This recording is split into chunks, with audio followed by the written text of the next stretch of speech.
Let me show you how I built this realistic, custom-supported B&M dive coaster and how this episode almost ended in disaster.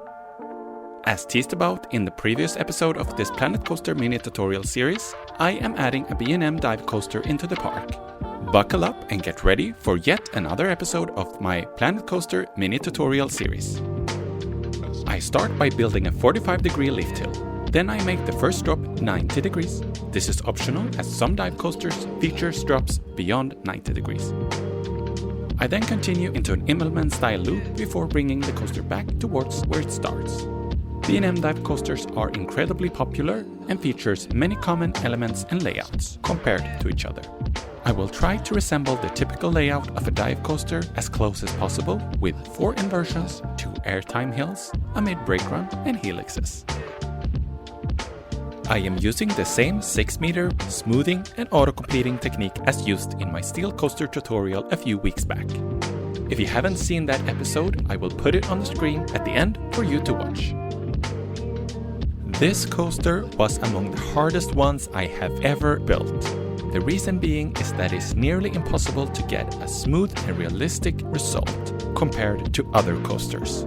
Probably because the trains are designed in a different way compared to, for example, a floorless or a sit-down coaster. In this example of a dive coaster, I made the layout pretty long compared to some of the B&M dive coasters out there. I did find myself in a creative state of mind and just went with the flow. Originally, I had a more simple layout planned for this episode, but at the end, I went with a longer version and that made all the difference. I would love to receive your feedback on this layout once it is done. One important tip when building custom Immelman or dive loops is to start the banking of the track before the top part at 180 degrees to get a more smooth and realistic inversion. Notice how I make minor adjustments to get the correct shape of the different coaster elements. This is to ensure I get the best result, since the smoothing oftentimes gets rid of most of the shaping and heartline effect.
Remember how I mentioned this episode almost ended in disaster? Well, everything went good with the planning of the layout and building of the coaster, when all of a sudden, black. The footage after this point were nowhere to be seen.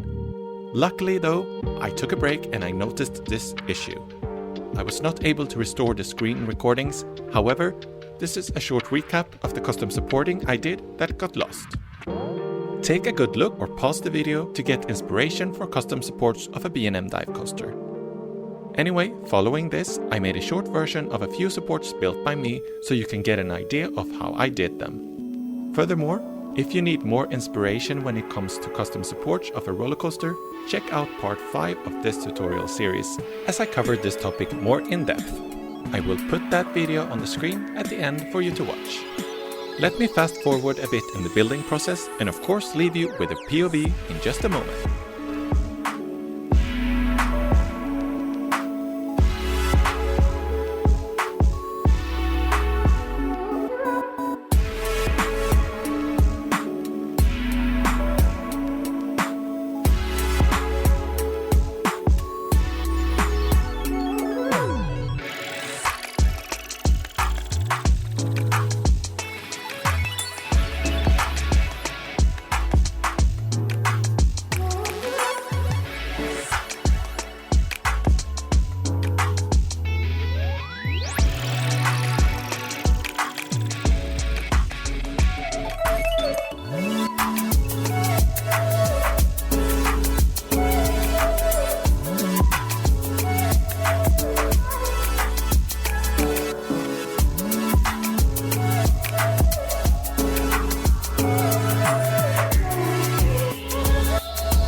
Thank you so much for watching until the end. As promised, here are some more videos for you to watch to be able to build realistic B&M steel coasters in Planet Coaster.